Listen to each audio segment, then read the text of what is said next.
By the mid-1800s, child labor was introduced, factories sprung up, and children were sent to work. About 2 million children, as young as 5, were sent to work in factories, underground coal mines, the farm, selling newspaper on street corners, or sweeping chimneys. About 50% of the children worked under the age of 14. They worked about 12 to 15 hours a day, 50 to 70 hours a week, with no days off and little to no breaks. Most of the children came from poor families and were sent to the factories to earn money to help provide for their families. Children were paid significantly less than adults, which is why children were most likely to be higher than an adult. This caused unemployment for many adults and underpayment for young workers. Children often got injured working in factories, losing limbs, fingers, and experiencing death. They worked on high-powered machinery with little training, machines that were meant to be used by adults only. Not only did they get injured from factories, but they were beaten by their overseers if they made mistakes or if they disobeyed them. Orphans were brought into factories. They were able to sleep where they worked and given food and clothes in exchange. A memoir recounts witnessing a scene of horror. A girl named Mary Richards, who was thought remarkably pretty when she left the workhouse, and who was not quite 10 years of age, attended a drawing frame, below which, and about a foot from the floor, was a horizontal shaft by which the frames above were turned.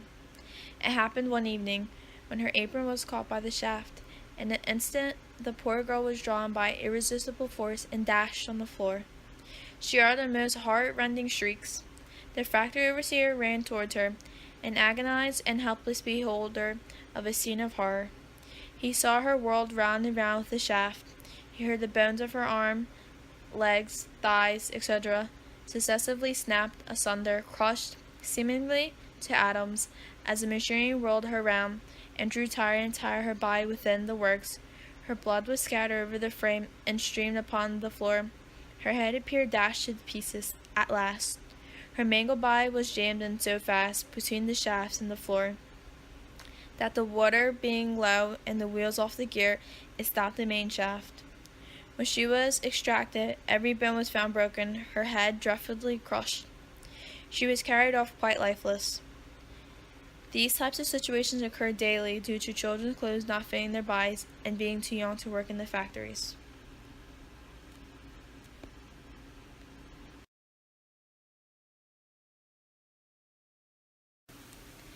The treatment of children were often cruel. The overseer would often beat the children if they did not work properly. One common punishment for being late or not working hard enough is they would be weighted.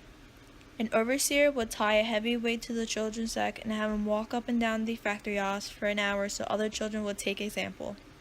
Boys would be dragged from their beds naked and sent to the factory so they wouldn't be late to work.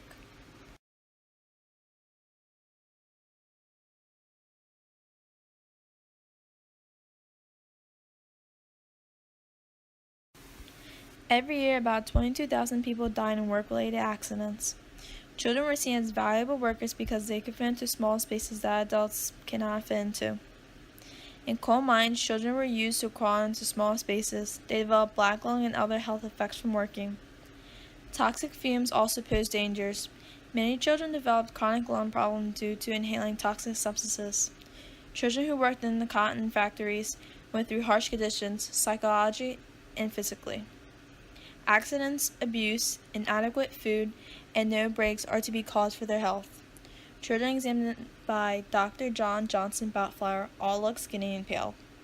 Also had respiration issues such as hoarseness of voice, wheezing, and difficulty breathing. Children who worked more than 14 hours a day had growth stunts due to the labor. Later on in life, these situations led children to have serious health in their future.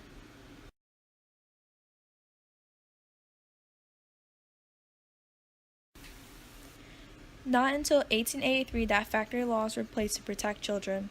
It required compulsory schooling and cleanliness of the workplace. About 14 years later came the 10-Hour Act, which was only limiting work hours to 10 hours a day, worked by 13 to 18-year-olds. In 1876, a minimum age requirement was passed. Today, the United States and England have laws regulating child labor. These laws have protected young children from working in dangerous environments.